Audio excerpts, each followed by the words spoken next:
ma an me ta ma ne me to da no da jan ta ma jigi jim an ma da ma la re ka ngono lo no de ka ta jo pondu chen ku la der chi ter jo ka jiba ka gwe je pondu la gwe je la chiu ni mu sa madama jina a chonga ma kwen mo na dundo wi mo na ma teme pena chwa ma gujama ala ne tin jeg go wen mo dar gam ta poy ram cham dun rana beret pinga charam cholun nyok a nyok ram charo ba kwal da rana che dier ku dien ga ko ken pan man wana ma adu nuor ko taram nok dor nuor ne ma chi adu per lo ran ka kwa ala mi cho tama nuor ma dor ter kon chi kon ko do kon ter ko jang chai jabe tet ama bar chidan ban man pen kon mat kon nuor men tame kwa nuor ngonol kwa nuor kel men pen kon mat chi kon jal kel ga ja na mo de rangu atama ba kain kaje elem nyelka e kon ka kain ko jiran goro kan stron to kon ka lin kon ga ler kan di chir kon sanga bible bo chi gor ko pat gor ne chir kon ku ye ko le tradian ban man pen kon mat mara mara te ke diet kel ka juba ka 2015 bi chi kon ju che jo gada mara che ura ka no ko chen kel ni man chi no go be pa da bagwa che wa bi che ga be ka o de bi ne ga baro rom la jen ate ro chi ga tuok che ga nga ko ta man ta ku kan ku no wuna do mo pen kon mat man ta mo te mo loga la mo ja kai ni le nya la ka nyu ni kon je la wina tri kel ko nu wina ba kel man ta ala mo pen kon mat mi der mo la ra che o loid che jog ma gada che o nuor ti ha ci nuor diel ci ga dag gidan te je ka ga dur dun wan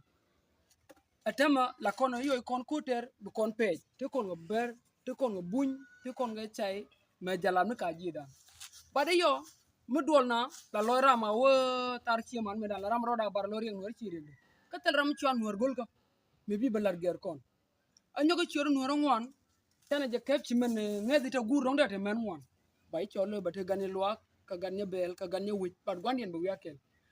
bitiw cabbage ci chekel ka wut e pan ga ci chekel gar kiri chekel a law ci chekel ba gwanda na janwa ban ma pen kon mada kon jur goro de pel ete ku ba nya dan dab gar bar bu kon gwaj ga ber bu kon ga nu ka buñ e o ka jalam ne me teat e me jang gar ken dial ga ji dian bat kan gar ken dial mu ci guyi ga te ka duol nuor den tok akane la ogwel ru anyok chengjel kon yuti kinda wol ci yodo kon yuti ko ga ne de kon char mu gwa o ba kon kul nang yudi de kon kul no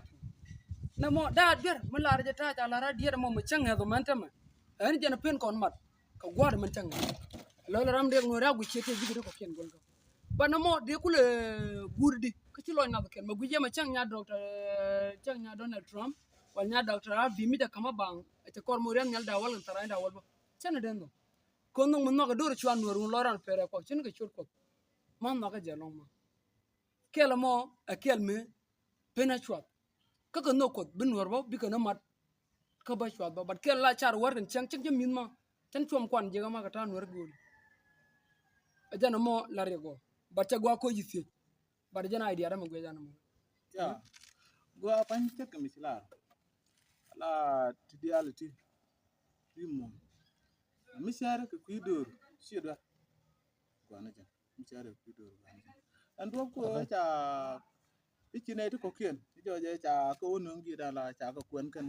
juru ko ken cha men ken cha ko cha gat ken cha ko no ngi si je langu ba de mo no gur ko won yam e chen no man wan ko ngang bele ni cho idea fine but it's okay but chular chi de lon ko de la de pon chi kon mi jek ba peltin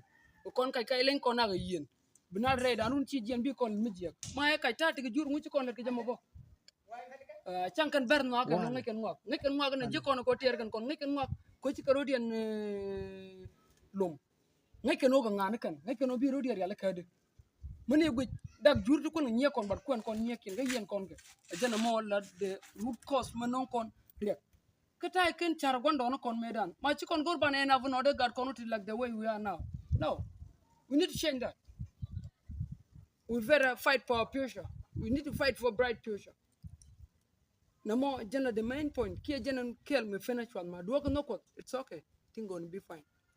Gua ma chula na ta. Gua la ma ka cha gua. Ya. Ana gua na la ro dien ti ba ti ko ga lon ken ba ga la. Gua long go cha kalim be jama. Ka cha ma. Thank you. Gua.